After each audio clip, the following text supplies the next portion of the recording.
Tell us about your scary stories from life. So, I'm a big fan of underground exploration, bunkers, sewers, and other such crap. I thought I'd seen it all, but it turns out I haven't. So, I found a really old bunker, completely rotten, with 10 centimeters of water, and I'm walking.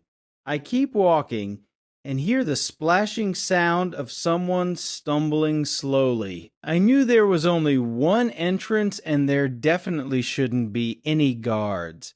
And the corridor I was walking down just happened to be turning a slight bend, so I figured I'd press myself against the wall and see what it was. I pressed myself against the wall, turned on the flashlight, and peered out, and there was this really weird thing, a completely naked, pale, almost white body crawling on all fours, sometimes dipping its head into the water and gurgling. Apparently, not all was well with this miracle, and so it crawled toward me, so I figured that going after it wasn't a good idea, so I ran for the exit. I returned there several more times, but I never saw that miracle again.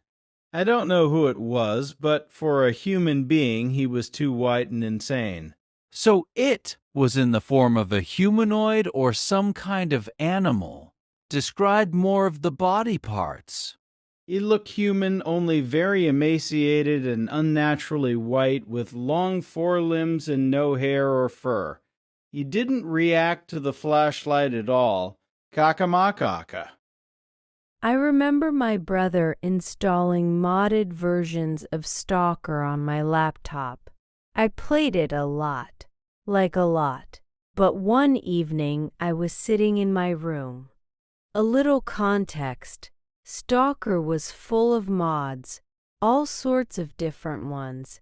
I remember there were guitars, you could install anomalies, and there was the blowout mechanic. I really loved that because during a blowout, monsters and mutants would appear nearby, and I'd fight them off. That fateful time, I decided to fight back at Freedom Base.